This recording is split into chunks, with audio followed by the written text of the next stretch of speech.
The greatest gift you could give us is if you disappeared from our family. Those words hit me like a sledgehammer to the chest. Not from strangers on the street. Not from enemies who had reason to hate me. From my own mother. My own flesh and blood. Standing in the kitchen of the house I had paid for, wearing the clothes I had helped buy, eating the food I had just finished preparing for tomorrow's wedding celebration. The night before my brother's wedding. The night before what should have been a celebration of love and family unity. Instead, it became the night my world shattered into 1,000 irreparable pieces. I stood there, kitchen towel still in my hands, staring at the two people who had brought me into this world. Waiting, praying, begging silently for them to laugh, to say it was some sick joke, to take back the words that had just carved out my heart and left it bleeding on their pristine marble countertop. But they didn't laugh. They didn't take it back. Instead, my father nodded. Slowly. Deliberately. Like he'd been thinking about this for years and finally found the courage to voice what had been festering in his mind. "She's right, Catherine," he said, his voice steady as granite. "You bring nothing but negativity to this family. Tomorrow is Emily's day. The best thing you could do for all of us is just go somewhere else. Somewhere else." As if I was a stray dog they'd been feeding out of pity, finally ready to call animal control. What would you do? What would you do if the people who raised you, who claimed to love you, who had accepted your sacrifices for decades without a word of gratitude, told you to vanish from their lives? Would you bow your head like a beaten animal and slink away into the darkness? Would you apologize for existing, for breathing their air, for daring to expect basic human decency from the people who gave you life? Or would you make them regret ever underestimating the woman they created through years of neglect and cruelty? Because I'll tell you what I did. I made them learn what it truly means to lose someone. I made them understand the weight of the gift they so carelessly threw away.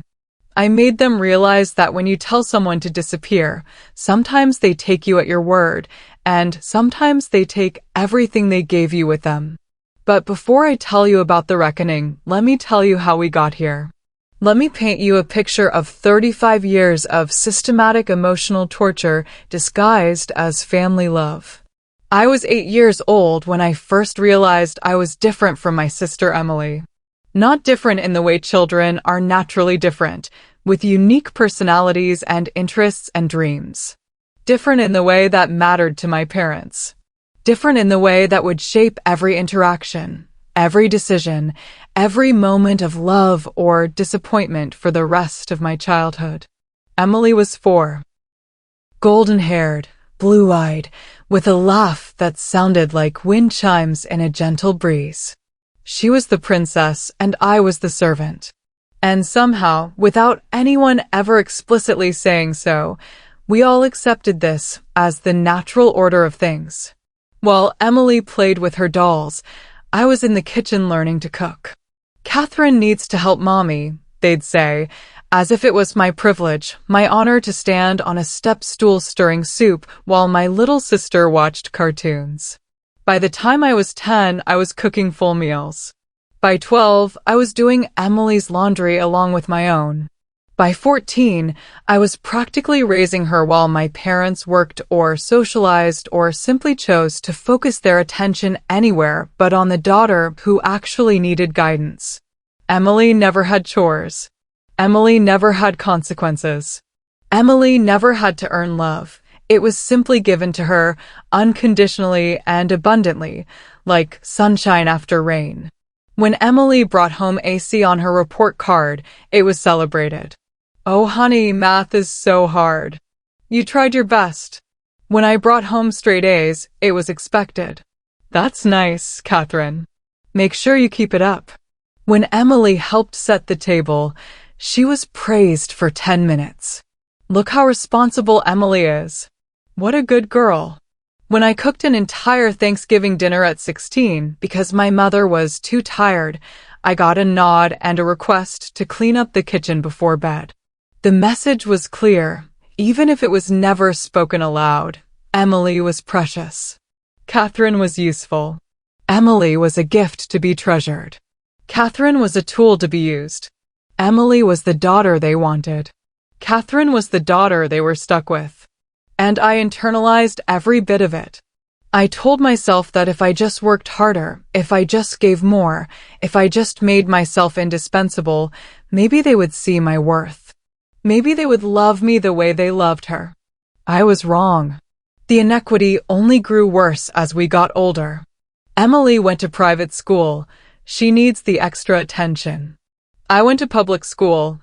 Catherine is smart enough to handle it on her own. Emily got a car for her 16th birthday. I got a job to pay for gas for the family car when I needed to drive somewhere. Emily's college was fully paid for, plus a generous monthly allowance for expenses. I worked 3 jobs to pay my own way through state school, graduating with debt that would take me years to pay off, while Emily graduated debt-free with a degree in art history and no plans to use it. But the cruelest irony came when my father got sick. Dad and I had always been closer than Mom and I. While she was busy doting on Emily, he and I would work on projects together. We restored an old Victorian house from the ground up, stripping wallpaper, refinishing hardwood floors, rebuilding the front porch with our own hands. It took us 3 years, but when we were done, it was beautiful. It was ours. "This will be yours someday, Catherine," he told me as we stood on the front porch, admiring our work. "You put your heart into this place. You earned it." When Dad was diagnosed with lung cancer, I was 28, newly engaged, planning my future. Emily was 24, bouncing between part-time jobs and wealthy boyfriends, still living off our parents' generosity. Guess who dropped everything to become his caregiver? I moved back into that Victorian house, the one that was supposed to be mine someday, and spent 2 years watching the strongest man I'd ever known waste away. I fed him when he couldn't hold a spoon. I bathed him when he was too weak to stand. I held his hand through chemotherapy sessions while Emily sent flowers from whatever vacation she was on with her latest boyfriend. She visited twice during his entire illness. Twice. But when he died, somehow she was the one who needed the most comfort. She was the one everyone worried about. She was the baby who couldn't possibly handle such tragedy. And me? I was expected to handle the funeral arrangements, the paperwork, the grief counseling for everyone else. Because that's what Catherine did. Catherine handled things. The will reading was the first hint of what was to come. Dad left everything to Mom as expected. But there was a clause about the Victorian house, the one we'd restored together, the one he'd promised would be mine. He'd left instructions that if Mom ever decided to sell it, I should have first right of refusal and any profits should be split between Emily and me. It wasn't what he'd promised, but it was something. It was recognition that I'd put my life into that house, that I'd earned a claim to it. 3 months later, Mom announced she was selling. "I can't maintain this big house on my own," she said. "It's too much work." Of course it was too much work.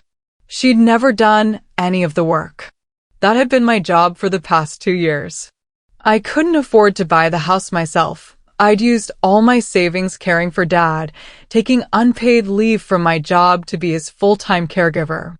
But I could have figured something out. I could have gotten a loan, found investors, something. Instead, Emily decided she wanted it. Not to live in. She was engaged to Michael by then, planning to move to his condo across town. She wanted it as an investment property. A rental. She wanted to take the house my father and I had built with our own hands and turn it into a source of passive income. And my mother supported her decision completely. "Emily has such good business instincts," Mom gushed. "This will really set her up for the future." The house sold to Emily for $200,000, significantly below market value, but keeping it in the family. Emily put down $20,000 and got a mortgage for the rest. Where did the $20,000 come from? A gift from Mom, naturally. From the life insurance money that was supposed to help Mom maintain her independence. I got nothing. Not even the money Dad's will said I should get from the sale. Because technically, the house wasn't sold to an outside party. It was staying in the family. Emily never lived in that house. She rented it out for 6 months, then sold it for $320,000 and used the profit as a down payment on a bigger house with Michael. The house my father and I had poured our souls into became just another transaction in Emily's portfolio of easy money. But that wasn't the end of it. That was just the beginning. After Dad's funeral, Mom decided she needed a change. The family home where we'd grown up held too many memories, she said. About family loyalty and being the bigger person and all the lessons I'd learned about sacrifice and love. I wrote the check. $80,000. My entire life savings. Gone in one signature. You're such a good daughter, Mom said, tears in her eyes. Your father would be so proud. We'll never forget this, Emily said, hugging me tight. Never. They moved into their dream house 2 weeks later. 4 bedrooms, 3 bathrooms, a breakfast nook, and a master suite that was bigger than my entire apartment. Emily and Michael took the biggest bedroom, of course. Mom got the second biggest. The 3rd bedroom became Mom's craft room. The 4th was designated as my room, for when I visited. As if I was a guest in the house I'd bought. But they were grateful, I told myself. They appreciated what I'd done. Emily had even talked about having me be her maid of honor when she and Michael finally got engaged officially. That gratitude lasted exactly 6 months. By Christmas, the thank yous had stopped. By Emily's birthday in March, my sacrifice had become ancient history. By the time Michael proposed that summer, it was as if I'd never given them anything at all. We're thinking of doing the wedding here, Emily announced during one of my weekly visits. The backyard is perfect for a reception. My backyard. The backyard I'd paid for. We'll need to put in some professional landscaping, she continued. And maybe build a deck. Michael's father knows a contractor. That sounds expensive, I said carefully. Oh, we'll figure it out, Emily waved dismissively. Mom said she can take out a home equity loan if we need to. A home equity loan. On the house I'd bought. To pay for improvements I'd have no say in. Actually, I said, I was hoping we could talk about when you might start paying me back. I'm looking at buying my own place, and I could really use. Catherine. Mom's voice was sharp. We've discussed this. We're not in a position to pay you back right now. Emily's wedding is expensive, and we have priorities. Priorities. Their priorities were landscaping and catering and Emily's dress. My priorities, my own home, my own security, my own future, weren't even on the list. But you promised. We said we'd pay you back when we could, Emily interrupted. Not when you demanded it. God, you're so selfish sometimes. Selfish. I was selfish for wanting back the money I'd given them. I was selfish for expecting them to keep their word. Maybe you could contribute to the wedding instead, Mom suggested. Since you're not paying rent or anything. Not paying rent. In the house I'd bought. That was the first crack in my facade of patient understanding. The first moment I realized that in their minds, I hadn't given them a gift. I'd given them what they deserved. What they were entitled to. And now they expected more. Over the next year, as Emily's wedding planning kicked into high gear, the requests kept coming. Could I pay for the flowers? You have such good taste, and, honestly, we're a little short this month. Could I cover the catering deposit? Just temporarily, until Mom's next Social Security check comes in. Could I handle the photography? You know that photographer friend of yours. Maybe she'd give us a family discount? Could I? And I did. Every time. Because I was the good daughter. The responsible one. The one who handled things. By the time Emily's wedding was 2 weeks away, I'd contributed another $30,000 to various emergencies and temporary shortfalls. My savings account, once robust and growing, was down to $2,000. But it would be worth it, I told myself. Once the wedding was over, once they were settled, they'd remember everything I'd done. They'd pay me back. They'd appreciate me. I was about to learn how wrong I was. The week before Emily's wedding was a blur of last-minute preparations, family arriving from out of town, and me running myself ragged trying to make sure everything was perfect. I took time off work to help with the preparations. I spent my days cooking for relatives, cleaning the house, picking up rental equipment, and handling a dozen crises that Emily was too stressed to deal with. Catherine, the caterer needs someone to do a final head count. Catherine, can you pick up Aunt Margaret from the airport? Catherine, the florist has a question about the centerpieces. Catherine. Emily, meanwhile, spent her time getting her nails done, having lunch with her bridesmaids, and complaining about the stress of wedding planning. I don't know how brides did this before wedding planners, she sighed dramatically, painting her toenails on the couch while I ironed her reception dress. It's just so overwhelming. Overwhelming. She found it overwhelming to choose between 2 shades of pink while I was actually doing all the work. Maybe you could help a little more, I suggested gently. I could use some assistance with. Catherine, I'm the bride, she snapped. I shouldn't have to worry about these details. That's what family is for. Family. Right. Family was for serving Emily while she took credit for everything going smoothly. Michael was no better.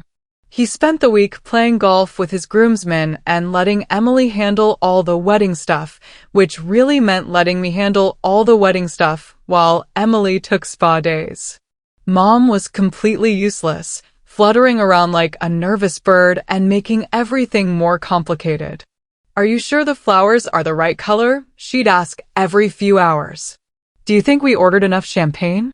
Should we have gotten a bigger cake? Questions that could have been answered a month ago, but now fell to me to resolve at the last minute. By the night before the wedding, I was exhausted. Bone deep, soul-crushing exhausted. I'd been running on adrenaline and caffeine for a week, handling every detail while the bride and groom enjoyed their pre-wedding celebrations. I was in the kitchen, cleaning up after the rehearsal dinner I'd cooked and served, when Emily came in wearing her silk pajamas and a face mask. The kitchen's a mess, she observed, as if she hadn't been the one to dirty half the dishes. I'm cleaning it, I said, not looking up from the sink. Well, make sure you get everything. I don't want the house looking like this when people come by tomorrow morning.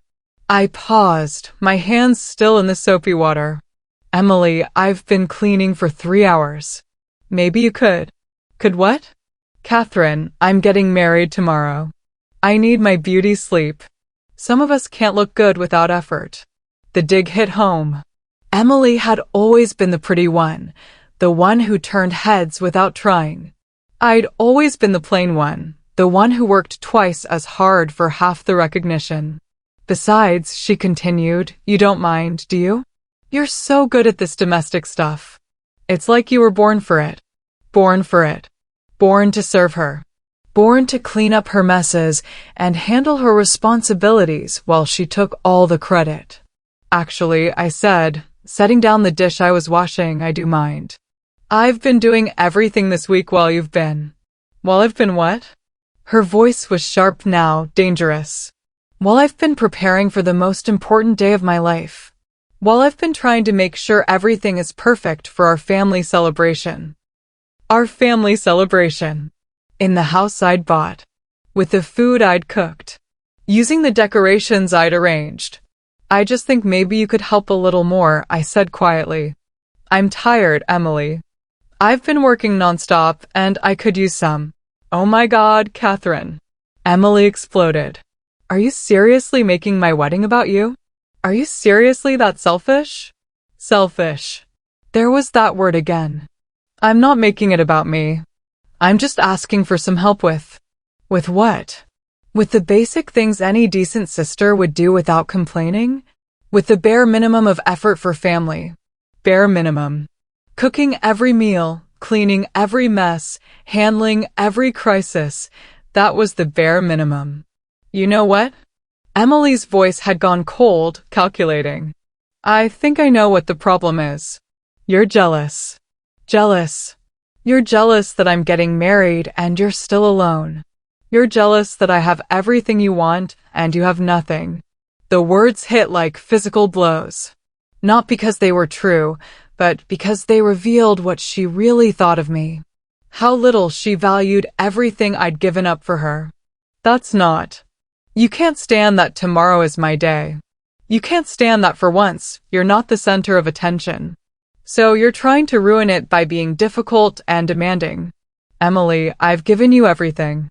I've given you my savings, my time, Given me? She laughed, high and cruel. Catherine, you didn't give me anything. You helped family. That's what family does. That's what you're supposed to do. Supposed to do. It was my obligation. My duty. Not a gift or a sacrifice, just what was expected of the family servant. And honestly, she continued, if you can't handle being supportive without making it all about you, maybe you shouldn't be here at all. The kitchen fell silent except for the drip of the faucet.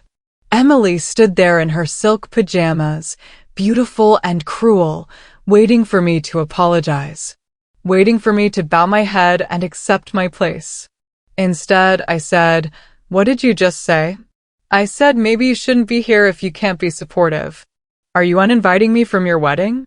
Emily's eyes flashed. I'm saying that if you can't be the sister I need tomorrow, then maybe the best gift you could give us is to just disappear from our family. The words hung in the air like smoke from a house fire. Disappear from our family. I stared at her, waiting for her to realize what she'd just said. Waiting for her to take it back, to apologize, to remember that I was the sister who'd given her everything. Instead, Mom walked into the kitchen. What's going on in here? She asked, taking in Emily's flushed face and my shocked expression.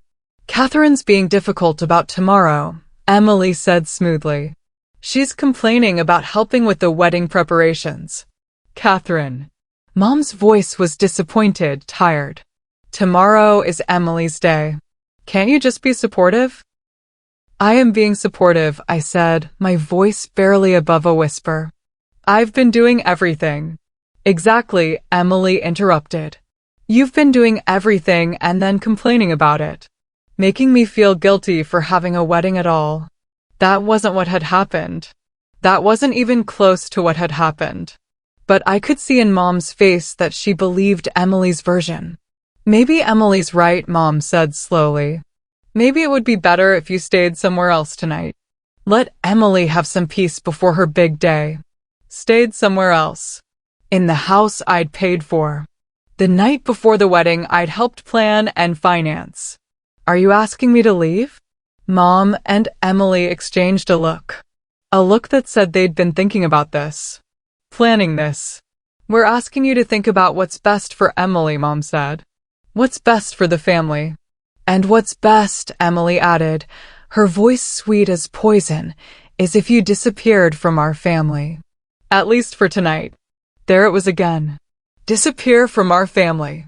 I looked at these two women, my mother and my sister, the people who were supposed to love me most in the world, and realized they meant it. They wanted me gone. After everything I'd given them, everything I'd sacrificed, they wanted me to disappear. This isn't your home anymore, Catherine, Mom said, and her words were the final nail in the coffin of my illusions. This is Emily's home now. We don't need your negativity here. Emily's home. The home I'd bought with my life savings. The home where I'd been promised I'd always be welcome.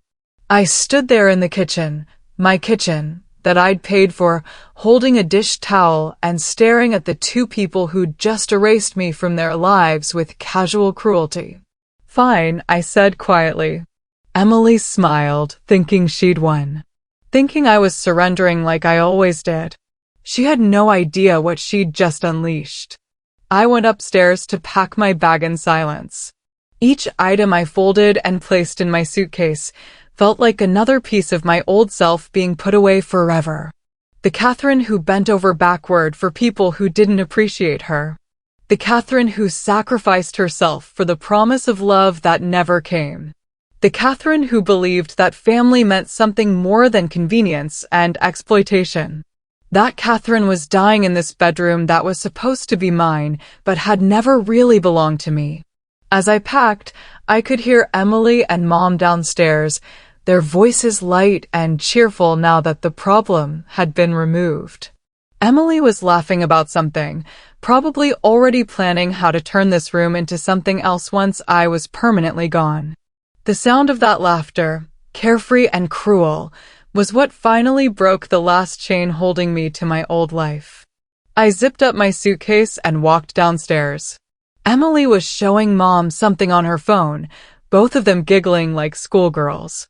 They barely looked up as I passed through the living room. "Drive safe," Mom called out absently, as if I was just going to the grocery store instead of being banished from their lives. "See you tomorrow," Emily added, then immediately went back to her phone. But they wouldn't see me tomorrow. Not the way they expected. I loaded my suitcase into my car and sat in the driveway for a moment, looking at the house I'd bought with my life savings. The house where I'd never really been welcome. The house they'd turned into a shrine to Emily's entitlement while erasing every trace of my contribution. Through the kitchen window, I could see Mom washing the dishes I'd left in the sink. Emily had already disappeared, probably to continue her pre-wedding pampering routine. I pulled out my phone and scrolled through my contacts until I found the number I was looking for, Margaret Daniels, the lawyer who'd handled Dad's estate. We'd stayed in touch over the years, and she'd always told me to call if I ever needed legal advice. Tonight, I needed more than advice. "Ms. Daniels? It's Catherine Morrison. I know it's late, but I need to ask you about something legal." The Hampton Inn across town had never looked so welcoming. I checked in using the credit card I'd been carefully paying off for months, adding another expense to the mountain of debt Emily's wedding had created for me. But as I sat on the generic hotel bed, listening to the hum of the air conditioner and the distant sound of highway traffic, I felt something I hadn't experienced in years: clarity. Ms. Daniels had been very interested in my situation, especially when I told her about the $80,000 down payment and the promises that had been made. "Catherine," she'd said, "do you have any documentation of that transaction? Bank records, emails, anything in writing?" I did. I had bank records showing the wire transfer. I had emails discussing the loan. Emily had used that word several times in writing. Most importantly, I had the original mortgage documents. "Look at the paperwork carefully," Ms. Daniels had advised. Sometimes when family members contribute to a down payment, they're automatically listed as co-owners, especially if the contribution was significant. Check the deed. I spent the next hour on my laptop, accessing the county records online. Property deeds were public information, searchable by address. What I found made my hands shake with something between rage and vindication. There it was, in black and white, Catherine Morrison, listed as owning 35% of the property at 1247 Maple Street. My name on the deed. As a legal owner of the house Emily and Mom thought belonged only to them. The lawyer who'd handled their mortgage had done exactly what he was supposed to do when someone contributes a substantial down payment to a home purchase. He'd protected my investment by making me a co-owner, whether Emily and Mom realized it or not. They thought they'd taken my money and owed me nothing but vague promises to pay me back someday. In reality, I owned more than a third of their precious dream house. I called Ms. Daniels back. "Found it," I said, reading her the deed information. Her whistle was low and appreciative. "Catherine, you don't just have a claim to repayment. You have legal ownership. You have rights." Rights. After 35 years of being the family doormat, I had actual legal rights. What kind of rights? I asked. Well, as a co-owner, you have several options. You can demand to be bought out at current market value. You can force a sale of the property and take your percentage of the proceeds. Or, she paused dramatically, you can move in and exercise your rights as an equal owner. Equal owner. Not a guest in my own house. Not a charity case they were tolerating. An equal owner with equal rights. What about the wedding? I asked. What about it? It's tomorrow. Emily's wedding is tomorrow in the house. In the backyard I paid for. There was a long pause. When Miss Daniels spoke again, I could hear the smile in her voice. Catherine, it's your house too. If you want to have a barbecue in your backyard tomorrow, that's your legal right. If you want to invite guests over, that's your right.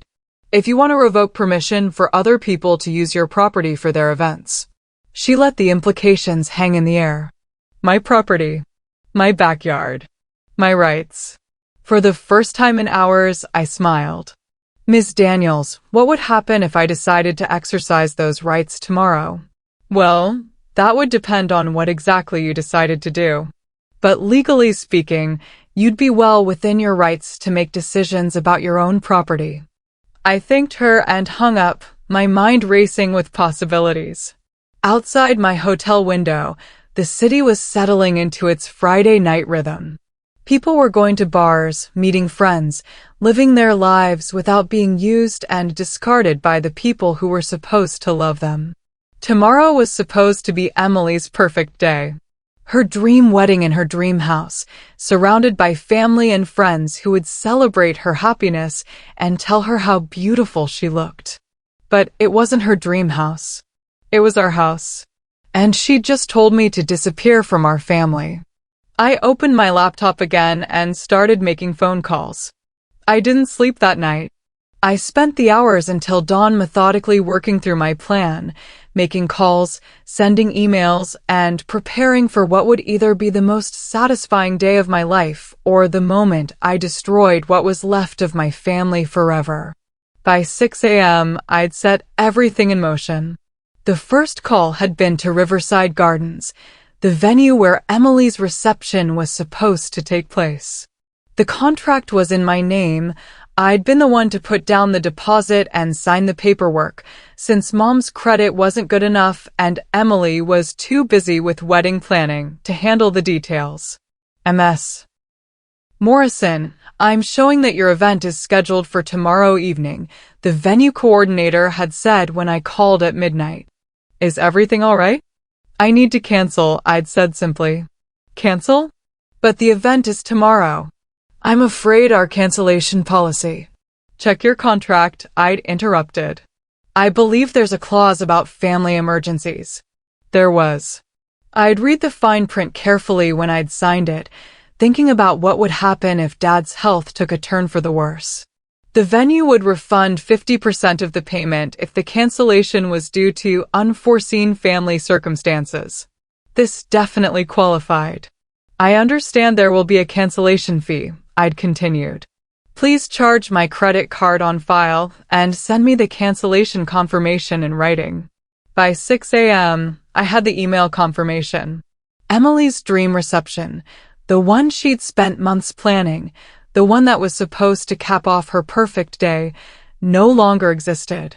The second call had been to the photographer. Jenny, it's Catherine Morrison.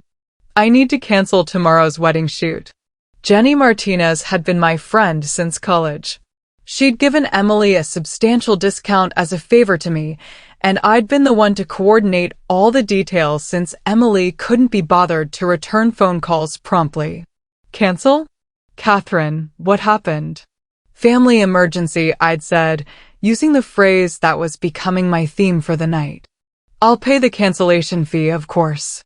Honey, don't worry about the fee. Are you okay? Is someone hurt? Someone was hurt, but not in the way Jenny meant. I'm fine, I'd said. But I need to ask you for a favor.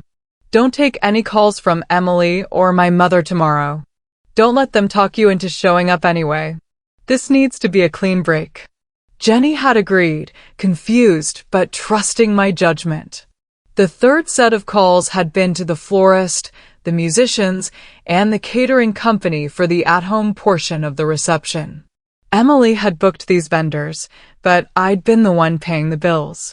When I explained that I was withdrawing my financial support due to family circumstances, they were all very understanding about the cancellations. By dawn, I had successfully dismantled Emily's perfect wedding day piece by piece. But I wasn't done yet. At 7 a.m., I drove to my house, and it was my house, legally and literally, and parked in the driveway. Emily's car was still there, along with Mom's and Michael's. The house looked peaceful in the morning light, decorated with the white ribbons and flowers I'd helped arrange just yesterday. I let myself in with my key. The kitchen was exactly as I'd left it the night before, clean and organized, ready for the day's festivities. I could hear movement upstairs, probably Emily getting ready for her hair appointment. I made myself a cup of coffee and sat at the kitchen table, waiting. Mom came down first, already dressed and flustered. "Catherine." She gasped when she saw me. "What are you doing here?" "I live here," I said calmly, sipping my coffee. "But last night," we said. "Last night, you told me to disappear from the family." "I've given that some thought." Emily appeared in the doorway, her hair in curlers and her face covered in some kind of moisturizing mask. "Why are you here?" she demanded. "I thought you were staying somewhere else." "I was. Now I'm back." "Well, you need to leave again. I have hair and makeup people coming, and I don't need your negative energy." "Emily," I interrupted gently, "we need to talk." Something in my tone must have warned her, because her eyes narrowed. "Talk about what?" I pulled out a folder I'd prepared the night before. Inside were copies of the property deed, the mortgage documents, and several other pieces of paper that would change everything. "We need to talk about this house," I said. "What about it?" Mom asked, moving closer to Emily in an unconscious show of solidarity. "About who owns it." Emily laughed, high and nervous. "We own it, obviously. You gave us the down payment, but this is our house." "Actually," I said, sliding the deed across the table, "it's our house. Mine, yours, and Mom's. I own 35% of it." The silence that followed was deafening. Emily grabbed the deed and stared at it, her face going pale beneath her moisturizing mask. This can't be right," she stammered. "It's right," I said. "When someone contributes the entire down payment to a home purchase, they automatically become a co-owner. It's standard practice. Your mortgage lawyer did exactly what he was supposed to do. But you gave us that money." Emily's voice was rising toward hysteria. "It was a gift." "No," I said calmly. "It was an investment. In our family home, where I was promised I'd always be welcome." Mom sank into a chair, staring at the deed as if it might change if she looked at it long enough. "What does this mean?" she whispered. "It means," I said, "that I have rights. As a co-owner, I have the right to live here. I have the right to make decisions about how the property is used. I have the right to invite guests. And I have the right to deny permission for events I don't approve of." Emily's eyes widened with dawning horror. "You can't," she breathed. "You can't ruin my wedding." "I'm not ruining anything," I said.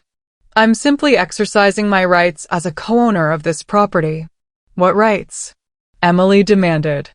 I smiled, and it felt like the first genuine smile I'd had in years. "Well, for starters, I've canceled the reception venue. And the photographer. And the florist. And the catering for the at-home portion." The silence that followed was broken only by Emily's sharp intake of breath. "You didn't," she whispered. "I did. As the person who signed all the contracts and paid all the bills, I had every right to cancel them. But the wedding is today." Emily's voice cracked with panic. "The ceremony is in 4 hours." "The ceremony can still happen," I said reasonably. You can get married at the courthouse or in a park or anywhere else you'd like. Just not here. Not in my backyard. Our backyard, Mom corrected weakly. Our backyard, I agreed. Which means I get a say in how it's used. And I say no. Emily stared at me as if I'd grown a second head. Why are you doing this? She whispered. I looked at this woman, my sister, who I'd loved and supported and sacrificed for my entire life, and felt nothing but cold satisfaction. Because you told me to disappear from our family, I said. So I am. But I'm taking my 35% with me. What followed was the kind of spectacular emotional meltdown that Emily had been perfecting since childhood. The kind that had always gotten her exactly what she wanted, because everyone would rush to make her stop crying. She collapsed into a chair and began sobbing, huge, theatrical sobs that shook her entire body. Her carefully applied moisturizing mask began to crack and flake off, making her look like a broken porcelain doll. My wedding, she wailed. You've ruined my wedding. Mom immediately went into protective mode, rushing to Emily's side and shooting me looks that could have melted steel. Catherine, how could you do this to your sister? She demanded. Today of all days? Today is perfect, I said calmly. Today is when you both made it very clear what you think of me and my contributions to this family. We never said, Mom began. You told me to disappear from the family, I reminded her. You said this wasn't my home anymore. You said it was Emily's home. So I'm simply clarifying the legal reality of the situation. Emily's sobs grew louder, more desperate. I can't get married without a reception, she cried. What will people think? What will Michael's family say? They'll think you should have planned better, I said. Or treated your sister with basic respect. Respect? Emily's head snapped up, her eyes blazing through her tears. After everything we've done for you? I almost laughed at the audacity. Everything you've done for me? Emily, what exactly have you done for me? We gave you a place to live. In the house I bought. We included you in family events. The family events I planned and paid for. We. She struggled to find something, anything, that she'd actually given me. We let you be part of our lives. Let me. As if my presence was a privilege they granted rather than a relationship I'd earned through decades of love and sacrifice. Emily, I said gently, what have you ever given me that cost you anything? She stared at me, her mouth opening and closing like a fish. I love you, she said finally, as if that settled everything. Do you? I asked. Because love isn't just a feeling, Emily. Love is action. Love is sacrifice. Love is considering someone else's needs and feelings. When have you ever done any of that for me? I don't have to prove my love to you, she snapped, her grief transforming into anger. You're supposed to love me unconditionally. That's what family means. Unconditionally, I repeated. I'm supposed to love you unconditionally, give to you unconditionally, support you unconditionally. But what about you? What do you give unconditionally? I don't have to give anything. I'm the bride. Today is supposed to be about me. And there it was. The truth she'd been dancing around her entire life. Every day is about you, Emily, I said. Every holiday, every celebration, every family gathering. It's all about what Emily wants, what Emily needs, what will make Emily happy. And the rest of us are just supporting characters in the story of your perfect life. That's not true. But her protest was weak, automatic. When was the last time you asked how I was doing? I continued. Not as a setup to complain about your own problems, but because you actually cared about my answer? She opened her mouth, then closed it again. When was the last time you did something for me without being asked? When was the last time you thanked me for something without immediately asking for something else? I thank you all the time. When was the last time you remembered my birthday without Mom reminding you? The silence stretched between us, heavy with 35 years of one-sided relationship. I thought so, I said quietly. Mom stepped forward, trying to regain control of the situation. Catherine, even if you're angry, you can't destroy Emily's wedding day. She's been planning this for months. She's been planning this for months while I did all the actual work, I corrected. And I'm not destroying anything. I'm simply withdrawing my support. Your support. Emily's voice was incredulous. This is sabotage. No, I said, standing up from the table. Sabotage would be if I had tried to ruin something that belonged to you. This is me reclaiming what's mine. I walked to the sliding door that led to the backyard and looked out at the space that had been transformed for Emily's reception. White chairs arranged in perfect rows. A makeshift altar decorated with flowers. Tables set with linens and centerpieces. This is my backyard, I said.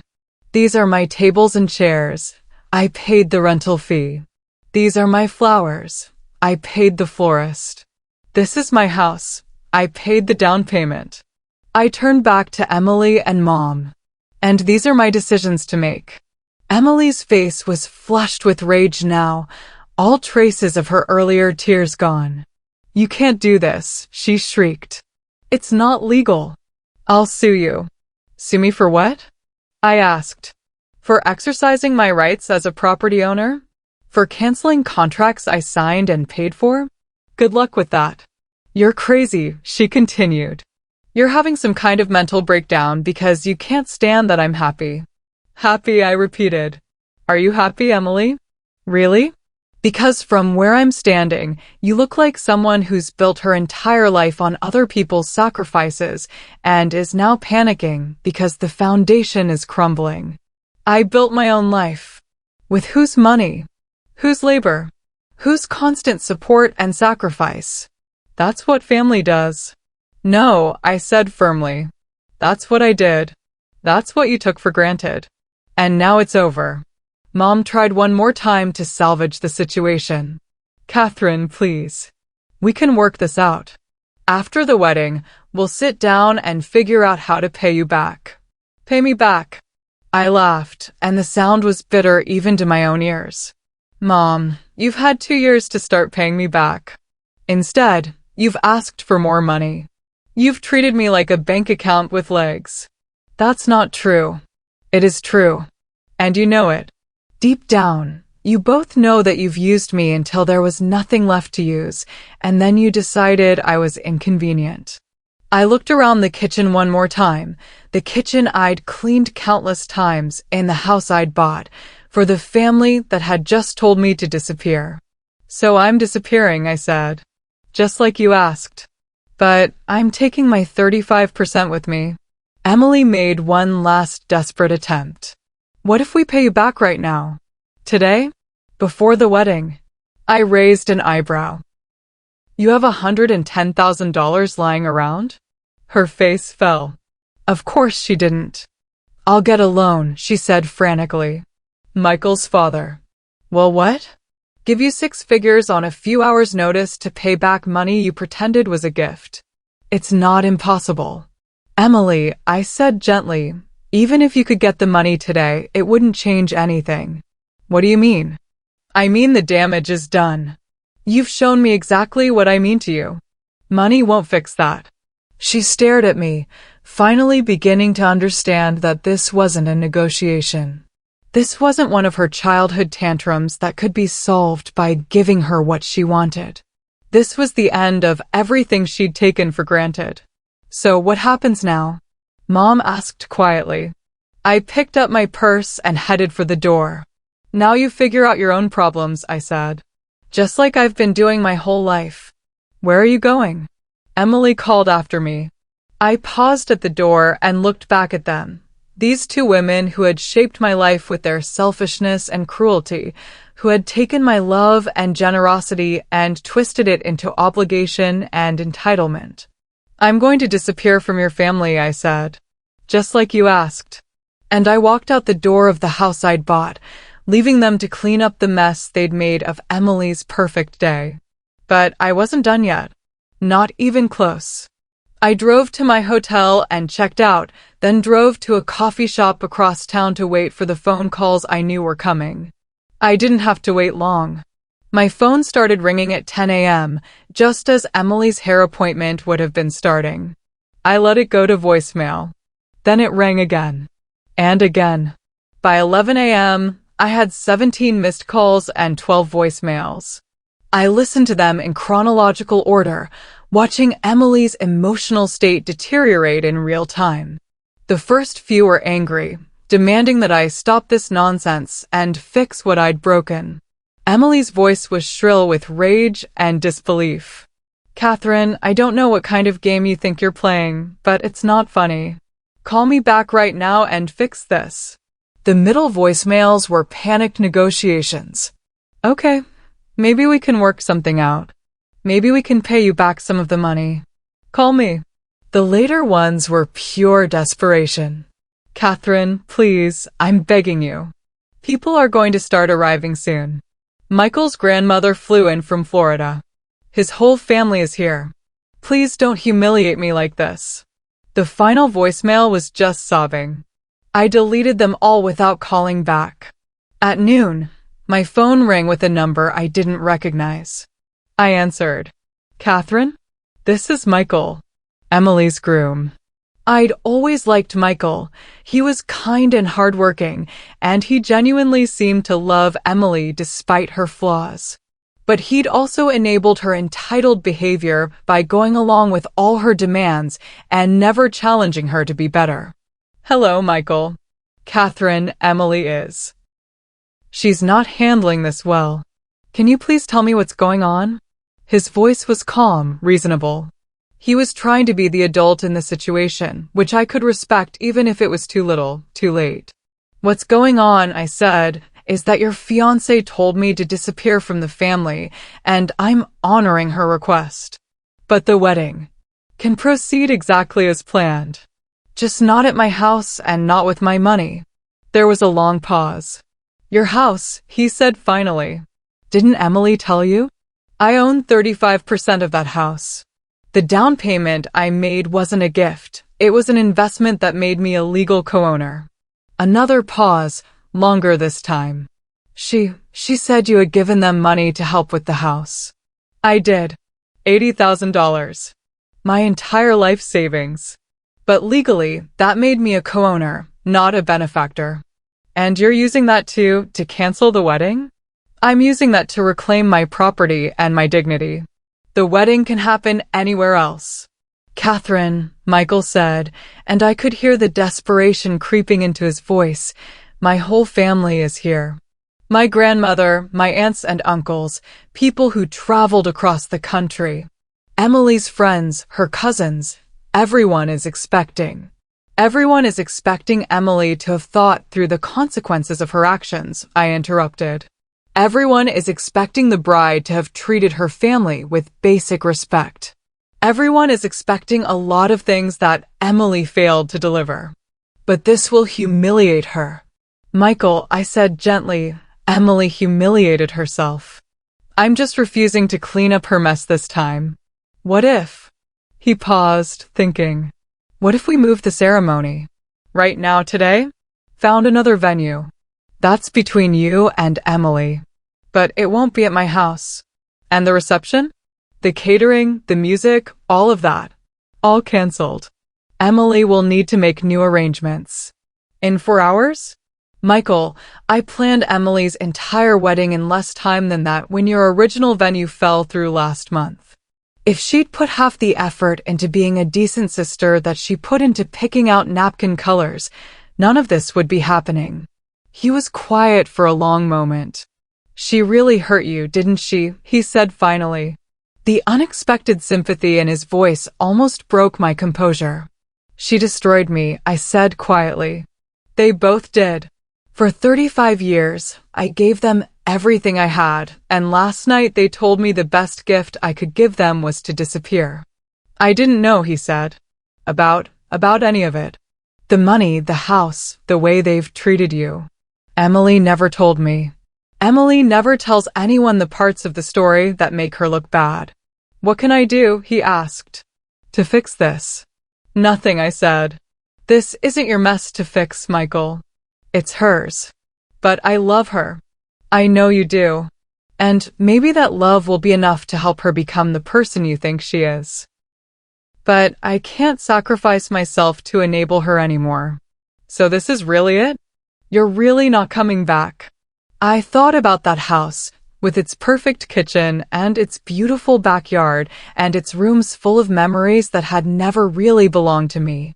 I thought about 35 years of being the responsible one, the reliable one, the one who handled everything while everyone else took credit. I thought about Emily's face when she told me to disappear, and the relief in her voice when she thought she'd finally gotten rid of the inconvenient sister who reminded her of all the things she should be grateful for. This is really it, I said. Michael sighed deeply. For what it's worth, he said, I'm sorry. You didn't deserve this. No, I agreed. I didn't. After I hung up, I sat in my car and felt something I hadn't experienced in decades, peace. For the first time in my adult life, I wasn't responsible for fixing someone else's crisis. I wasn't the one who had to figure out how to make things work while everyone else panicked and blamed me for not solving their problems fast enough. I was free. My phone rang again, but this time it was a number I recognized, Ms. Daniels, my lawyer. Catherine? I wanted to check in and see how things went this morning. They went exactly as expected, I said. Badly, but necessarily. Any legal threats? Any attempts to challenge your ownership? Emily threatened to sue me, but I don't think she understands what she'd be suing for. Good. And your plans going forward? I'd been thinking about that all morning. I want to exercise my right to buy them out, I said. Or force a sale. I don't want to co-own anything with them anymore. That's absolutely your right. Based on current market values, your 35% would be worth approximately $120,000. More than I'd invested, thanks to the improvements Emily and Mom had made with borrowed money. And if they can't buy me out? Then we force a sale, and you get your percentage of the proceeds. Either way, you'll get what you're owed. How long will that take? If they cooperate and agree to a buyout, we could have this resolved in 30 days. If they fight it, she paused. Could take 6 months to a year, but you'd still win. Property law is very clear on this. And in the meantime? In the meantime, you have every right to live in that house as an equal owner. You can change the locks if you want to. You can invite guests. You can redecorate your portion. It's your home too. The idea of living in that house with Emily and Mom, all of us knowing the truth about our relationship, was both terrifying and appealing. The look on Emily's face when she realized I wasn't going anywhere. I'll think about it, I said. Catherine? For what it's worth, I think you're doing the right thing. I've seen too many people get taken advantage of by family members who mistake kindness for weakness. After the call ended, I drove to a nearby park and sat on a bench, watching families have picnics and children play on the playground. Normal families, where parents loved their children equally and siblings supported each other without keeping score. I thought about Emily, probably sitting in her wedding dress right now, trying to figure out how to salvage her perfect day. I thought about Mom, making frantic phone calls to try to find a last-minute venue. I thought about Michael's family, confused and disappointed by the sudden chaos. I should have felt guilty. The old Catherine would have felt crushing guilt, would have already called to apologize and offer to fix everything. But I didn't feel guilty. I felt something I'd never experienced before when it came to my family, boundaries. For the first time in my life, their crisis was not my emergency. For the first time in my life, their poor planning was not my responsibility to solve. For the first time in my life, I was choosing myself. And it felt amazing. I didn't go to Emily's wedding. I found out later that they'd managed to throw together a small ceremony at Michael's parents' house, with pizza ordered for the reception and decorations hastily grabbed from the grocery store. By all accounts, it was a disaster. Nothing like the Pinterest-perfect celebration Emily had been planning for months. I found out these details not from Emily or Mom, but from my cousin Sarah, who called me that evening from the reception. "Catherine, what the hell happened?" she asked, her voice barely audible over background noise. "Emily's crying in the bathroom. Your mom looks like she's going to have a heart attack, and Michael keeps apologizing to everyone for the venue issues." "Emily told me to disappear from the family," I said simply. "So I did." She said what? I gave Sarah the abbreviated version. The years of taking advantage, the money I'd contributed, the cruel dismissal the night before her wedding. "Jesus Christ," Sarah breathed. "I had no idea. Emily always made it sound like you were just helping out." "Helping out," I repeated. "That's one way to put it. So you really own part of their house?" 35%. "And you really canceled everything?" "Everything I paid for, yes." There was a long pause. "Good for you," Sarah said finally. "Really?" "Really. I've watched Emily treat you like hired help for years." "We all have. But you always just took it." "I was starting to think you liked being a martyr." The words stung because they held a grain of truth. "I thought I was being a good sister," I said. "You were being a doormat," Sarah said bluntly. "And Emily was walking all over you because you let her." In the background, I could hear someone calling Sarah's name. "I have to go," she said. "But Catherine, I'm proud of you. It's about time someone taught Emily that actions have consequences." After Sarah hung up, I ordered room service and settled in to watch movies. For the first time in months, I had an entire evening with no obligations, no crises to manage, no one else's needs to prioritize. It was glorious. The next morning, I woke up to 43 missed calls and 28 text messages. Most were from Emily and Mom, but there were also messages from other family members who'd heard about the wedding disaster. The texts from Emily progressed through the stages of grief in real time. Anger: "I will never forgive you for what you did to me." Bargaining: "Please, we can work this out. I'll pay you back, I promise." Depression: "You ruined the most important day of my life, and I don't know how to fix it." More anger: "Everyone thinks I'm a terrible person because of what you did." Desperation: "Michael's parents hate me now. His grandmother asked if our whole family was crazy. You've destroyed my marriage before it even started." I deleted them all without responding. The messages from Mom were more manipulative. "I don't understand how you could hurt your sister like this. Your father would be ashamed of what you've done. Family is supposed to forgive each other. When you're ready to apologize, we'll be here." That last one almost made me laugh. They'd be there, in the house I'd bought, waiting for me to apologize for standing up for myself. But the most interesting message came from an unexpected source: Michael's mother, Amanda. "Catherine, this is Amanda Richardson, Michael's mother. I got your number from Emily. I wanted you to know that Michael told me what really happened, and I think you showed remarkable restraint. If my own family had treated me the way yours treated you, I would have done much worse than cancel a wedding. I hope you find the happiness you deserve." I stared at that message for a long time. Here was a woman I'd met only twice, at Emily's engagement party and bridal shower, and she understood the situation better than my own family did. I called her back. "Amanda? This is Catherine Morrison." "Catherine, thank you for calling. I hope you don't mind that I reached out." "Not at all. I was surprised by your message." "I imagine you were. But I had to say something. What Emily and your mother did to you is unconscionable." "Did Michael tell you everything?" "He told me enough. About the money you gave them, about the house, about how they've treated you over the years. And frankly, some of it I'd already observed myself." "What do you mean?" Amanda sighed. "At the engagement party, I watched Emily order you around like you were the hired help. At the bridal shower, you did all the work while she took all the credit. I asked Michael about it, and he said that was just how your family worked, that you liked taking care of everyone. I thought I did, I said quietly. No one likes being taken advantage of, Amanda said firmly. They just convince themselves they do because it's easier than fighting back. We talked for another 20 minutes. Amanda told me about her own difficult relationship with her sister, about the importance of setting boundaries, about how proud she was that I'd finally stood up for myself.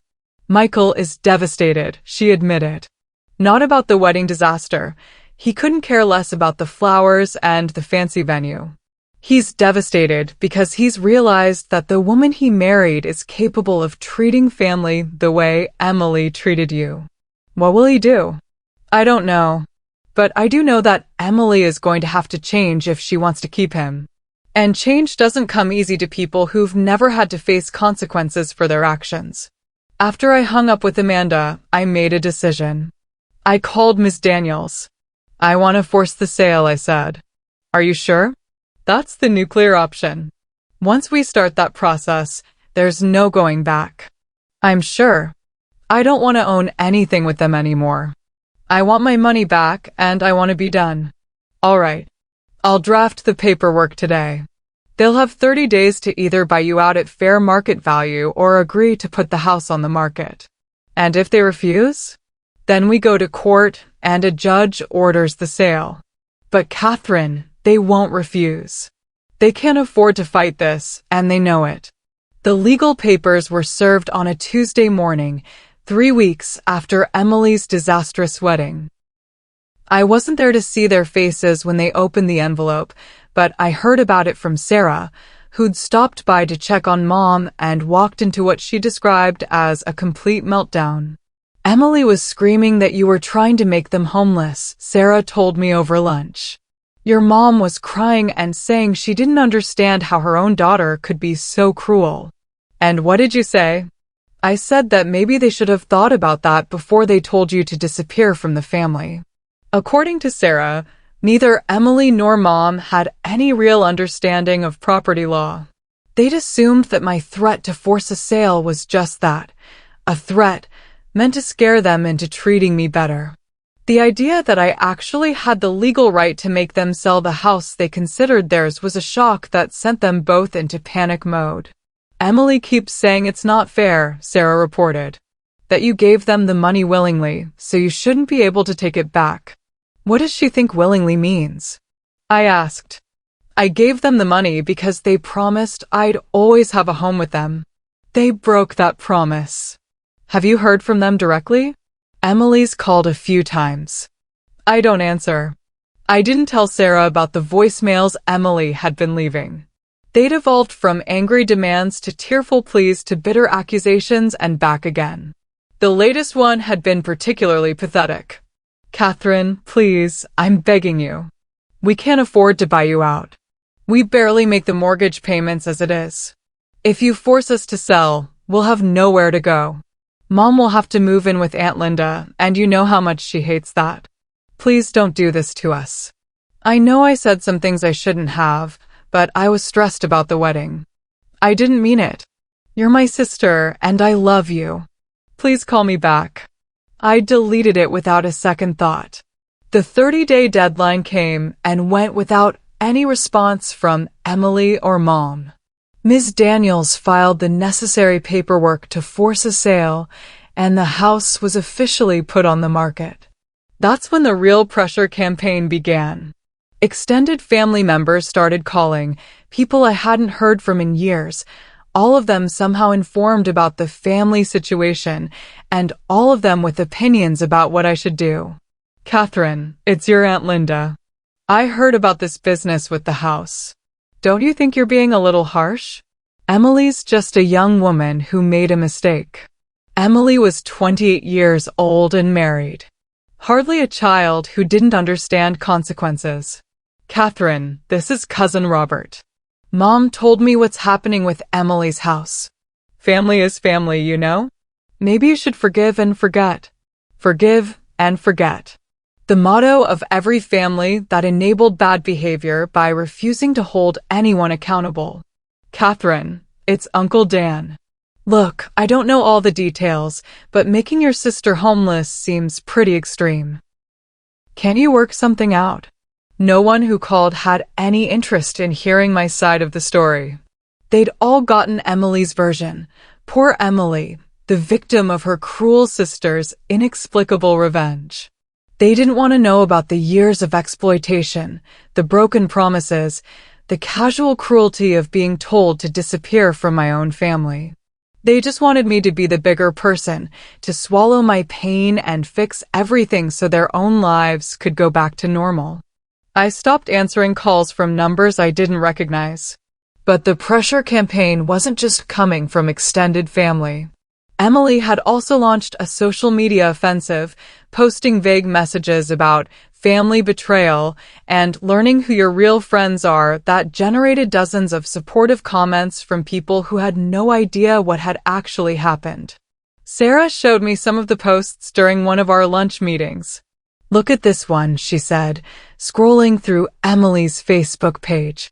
"Sometimes the people closest to you hurt you the most. Grateful for friends who remind me that I'm worthy of love." 63 likes and 27 comments, all of them telling her how strong and brave she is. Does anyone ask what actually happened?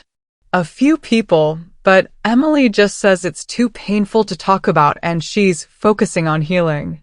The manipulation was so transparent it was almost impressive. Emily had managed to cast herself as the victim while painting me as the villain, all without actually lying about any specific facts. "It doesn't bother you?" Sarah asked. "That people think you're the bad guy? The people who matter know the truth," I said. "The rest can think whatever they want." It was mostly true. Mostly. But I won't lie. There were nights when I scrolled through Emily's social media, reading the comments from people who thought I was a monster and wondered if I really was as heartless as they believed. Those were the nights when I'd pull out the folder Ms. Daniels had prepared, full of bank statements and legal documents that proved exactly how much I'd given and how little I'd received in return. The numbers were stark and undeniable. Over $110,000 in direct contributions, plus countless hours of unpaid labor, plus years of emotional support that had never been reciprocated. And in return, I'd been told to disappear from the family. The math was simple, even if the emotions were complicated. The house sold faster than anyone expected. The market was hot, and the property was in excellent condition thanks to all the improvements Emily and Mom had made with borrowed money. They received 3 offers within 2 weeks, all of them above asking price. The highest offer was $425,000, nearly double what Emily and Mom had paid for it just 2 years earlier. My 35% share would be worth almost $150,000 after the mortgage was paid off. It was more money than I'd ever had in my life, and it was finally, officially mine. But when Ms. Daniels called to tell me about the offers, she had more news. "I got a call from Emily's lawyer," she said. "They want to negotiate." "Negotiate what?" "The sale is already in progress. They want to make a counteroffer. Emily and your mother are willing to give you 40% of the sale proceeds if you'll agree to let them stay in the house for 6 months after closing." I almost laughed. Even now, even facing the loss of their home, they were trying to get something for nothing. So they want me to give them free rent for 6 months in exchange for 5% more money? That's essentially what they're proposing, yes. What did you tell them? I told them I'd discuss it with you, but that you'd been very clear about wanting a clean break. A clean break. That's exactly what I wanted. No lingering ties, no ongoing obligations, no more opportunities for them to manipulate me into giving them more than they deserved. Tell them no, I said. Are you sure? 40% is a significant increase. I'm sure. 35% of a clean sale, with them out of my life forever. That's the deal. Ms. Daniels agreed to convey my response, and I thought that would be the end of it. I was wrong. 2 days later, Emily showed up at my hotel. I was in the lobby, coming back from dinner, when I saw her sitting in one of the chairs near the elevator. She looked terrible, thin, pale, with dark circles under her eyes that makeup couldn't quite hide. The confident, radiant bride from a month ago was gone, replaced by a woman who looked like she hadn't slept in weeks. "Catherine," she said, standing up when she saw me. "Please. I need to talk to you." "There's nothing to talk about, Emily. Please." Her voice cracked. "Just 5 minutes. That's all I'm asking." Against my better judgment, I gestured to the seating area in the lobby. We sat across from each other like strangers, which in many ways, we were. "You look good," Emily said, and I could tell she was trying to find safe ground to start the conversation. "Thank you. The hotel is nice. Are you staying here permanently?" "For now." She nodded, fidgeting with her wedding ring, a modest band that was probably all Michael could afford after Emily's expensive tastes had eaten through their savings. "Catherine, I need you to understand something," she said finally. "We can't afford to move." "That's not my problem." "It is, though. It is your problem, because we're family." I stared at her.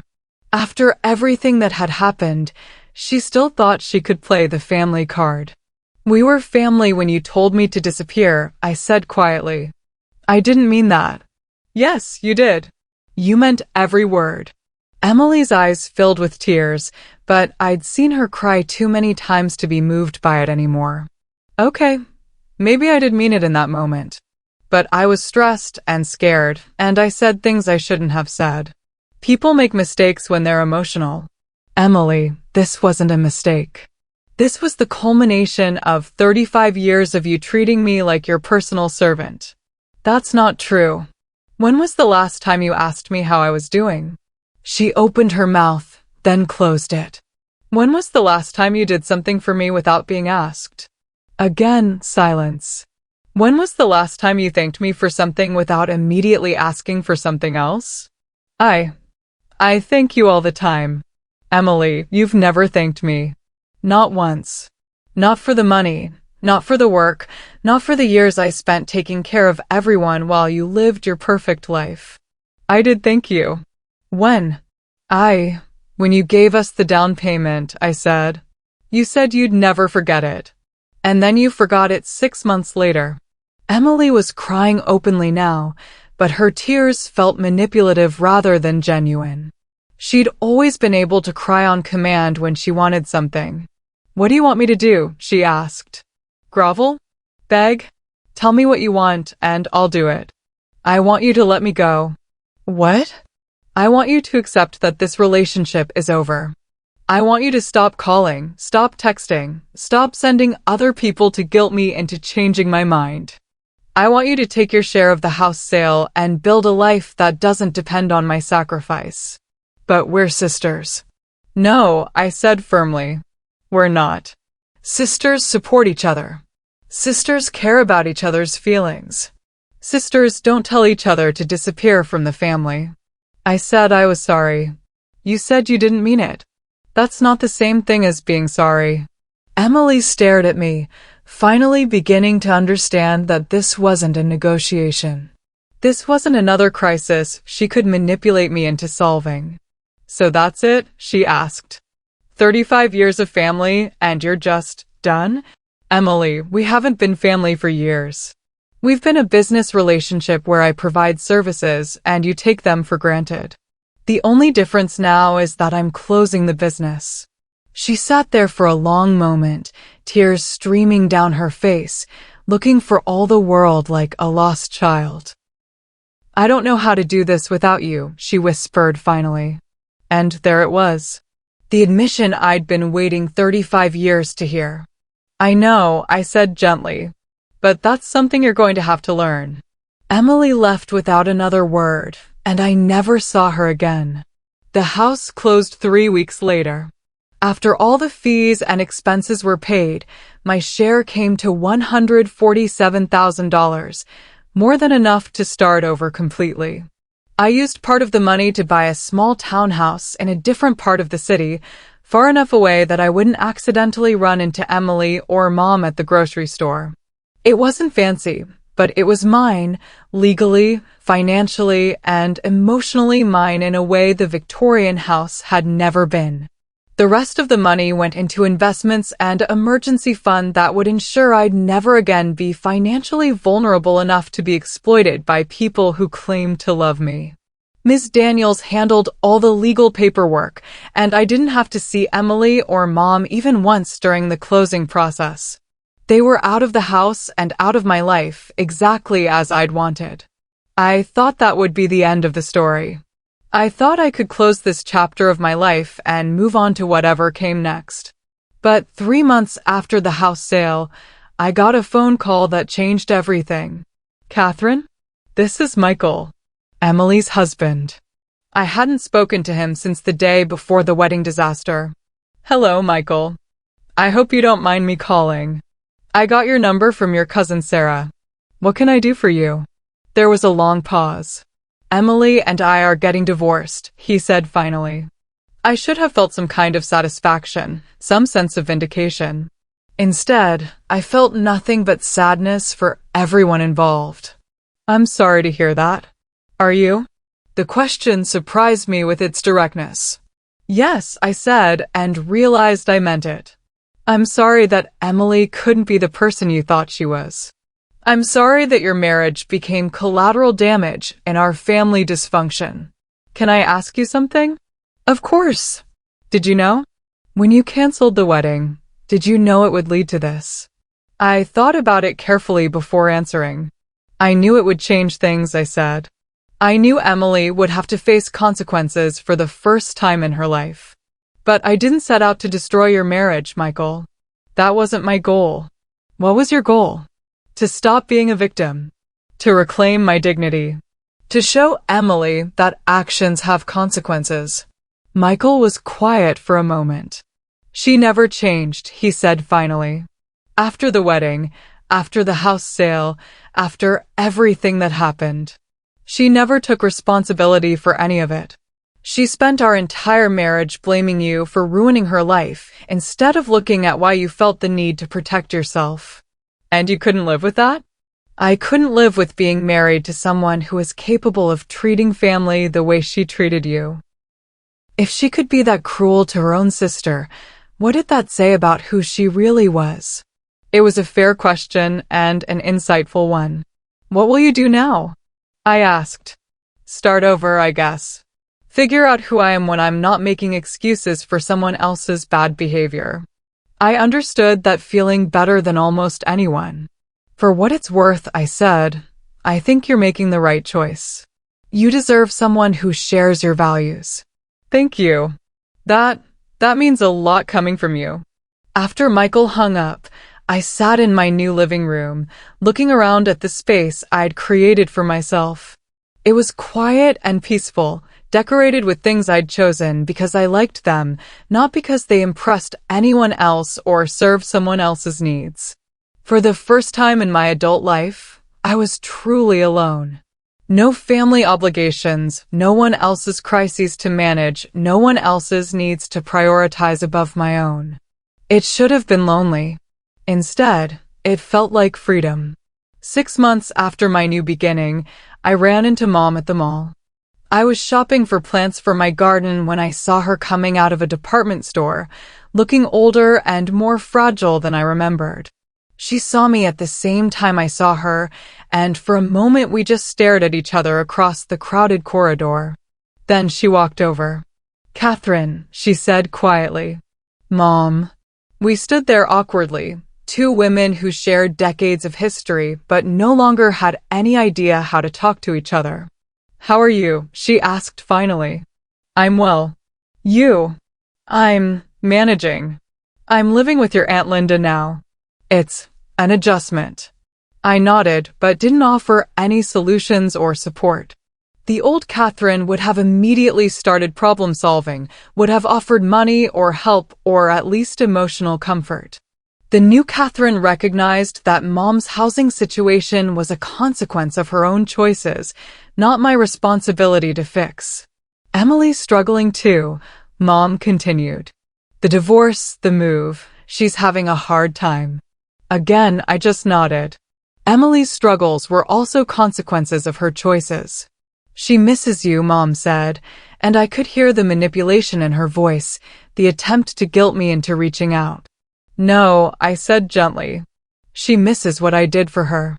There's a difference. Mom's face crumpled a little. Catherine, please. Can't we find a way to fix this? We're family. Mom, you told me the greatest gift I could give you is to disappear from your family. I gave you that gift. I didn't mean. You meant it. You both meant it. And you know what? You were right. She looked confused. Disappearing from your family was the greatest gift I could give you, I explained. Not because you didn't want me around, but because you needed to learn how to function without someone to exploit. You needed to learn what life was like without a scapegoat to blame for all your problems. We never blamed you. You blamed me for everything. For not doing enough, for not giving enough, for not being grateful enough for the privilege of serving you. And then you blamed me for finally standing up for myself. Mom was crying now, but like Emily's tears, they felt more like manipulation than genuine emotion. What can we do? She asked. To make this right? Nothing, I said. There's nothing you can do, because you still don't understand what you did wrong. You still think this is about hurt feelings instead of fundamental character flaws. We love you. No, you don't. You love what I provided. You love having someone to blame when things go wrong. You love having a built-in solution to all your problems.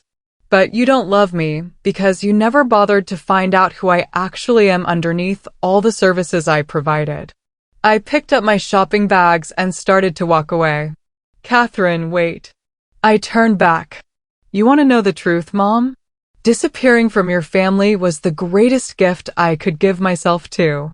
I finally learned what it feels like to live without constantly being used and criticized and taken for granted. I learned what it feels like to be valued for who I am instead of what I can do for other people. So this is really it? You're never coming back. I looked at this woman who had raised me, who had shaped my understanding of family and love and sacrifice, who had taught me that my worth was measured by how much I could give and how little I expected in return. I was never really there to begin with, I said. I was just a supporting character in Emily's story, a convenient solution to your problems. The real Catherine, the one with her own needs and dreams and boundaries, she's been gone for years. Where is she now? I smiled, and for the first time in our conversation, it was genuine. She's free. That was 5 years ago. As I sit here today, in the garden of the house I bought with my own money, I can honestly say that walking away from my family was the best decision I've ever made. I'm not bitter anymore. I'm not angry.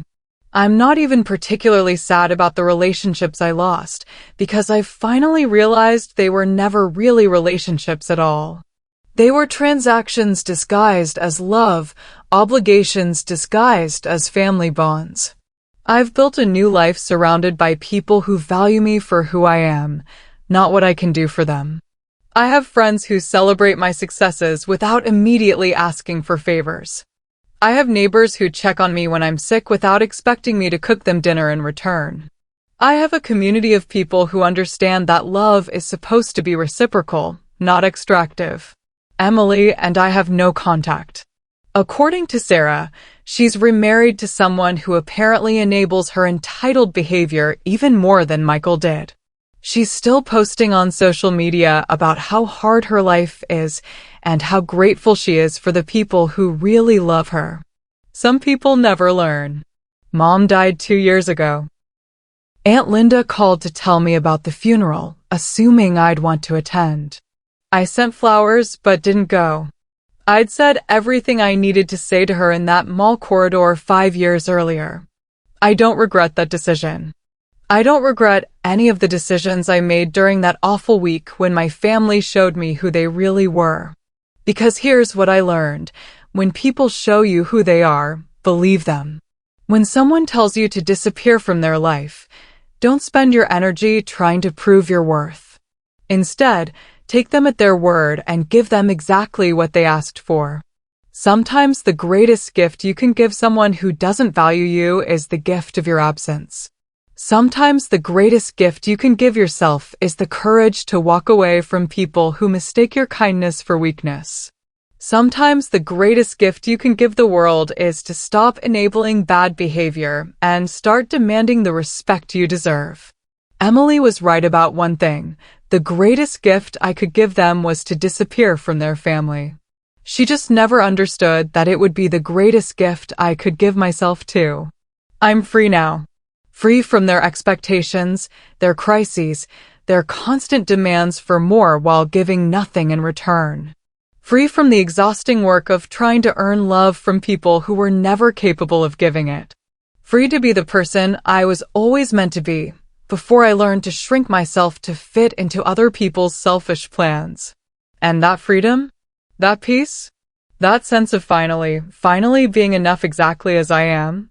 That's worth more than any house, any relationship, any family bond that was built on exploitation and cruelty. Sometimes the best revenge isn't getting even. Sometimes the best revenge is getting free. The greatest gift you could give us is if you disappeared from our family. Thank you, Emily. Thank you for finally telling me the truth about what you really thought of me. Thank you for setting me free.